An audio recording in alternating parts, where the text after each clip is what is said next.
Good morning, Fullness family. This is Paul Hughes. Lucy and I and our family have been in Birmingham for 22 years, and most of those years we've been a part of the Fullness family. It's really been an honor. I'm just so grateful that as somebody who is in full-time extra local church ministry, parachurch ministry, whether it's our campus work or our prayer leadership across the city and region, it's really been, Fullness is such a wonderful, safe community from which to take a lot of risks and to be out there for the gospel of the kingdom. So today I am at the site of the Birmingham jail. There's a historical marker back there. The state of Alabama marks this spot where the letter from the Birmingham jail that Dr. Martin Luther King wrote in 1963 was done. The actual, I'm going to walk over there. The actual building here was here, of course, when King was in jail. It's not the building that he was actually in a jail cell. That building is gone. But you do have this marker, and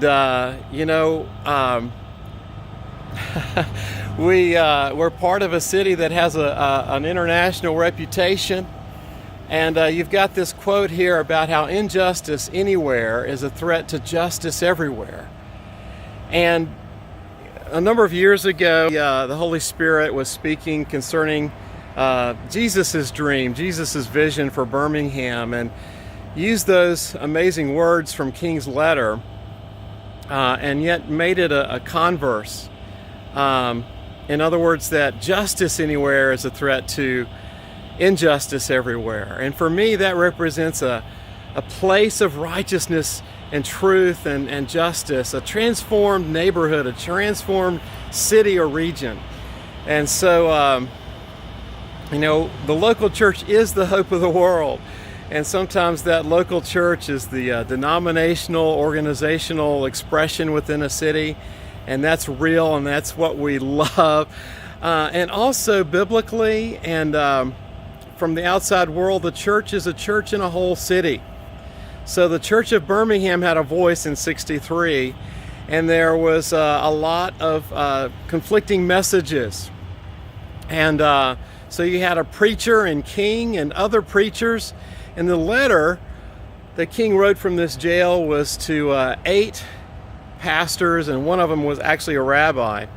And one of those was Paul Hardin. He was the Methodist pastor at First Methodist of Birmingham. And we sort of knew him. Lucy and I would sit in his backyard in his mountain home next to her grandparents' mountain home in North Carolina and watch fireworks. But we were just with Lucy's dad this week, and he knew Paul Hardin as a fellow Methodist minister. And I think we forget that it was the moderates who actually wanted change, but they didn't think that the pace of change was really good for Birmingham. And so King's letter was really addressed to other pastors on the pace or the how of change. Gabriel, I'm going to wrap this up, but my son Gabriel gave a message August 2nd about we've been here before, the church in exile, or the people of God in exile. We wax and wane in terms of our social, political influence, but Birmingham as a citywide church has been here before you guys in '63 and now in 2020. A lot of different messages. There's voices in the streets. But King said some things about the church too in this letter, and that was that the church was called to be not a thermometer, just simply reflecting the mores or social temperature of an issue, but to be a thermostat, and that is to set the standard. And so my prayer now, Father, help Fullness as a part of the one church of Birmingham to have its voice and to be leveraged with all of the other local church expressions, to be pleasing in your sight, God. May we not fail the test of 2020. That in the midst of all these different voices and expressions, God, that we would not fail to honor you as the great King, that there's one bride in this city, and that you are making her with all of her faults without blame and wrinkle. and you will present us one day before you when you come to this city. So bless you guys. Great to be on this journey with you at Fullness Christian Fellowship.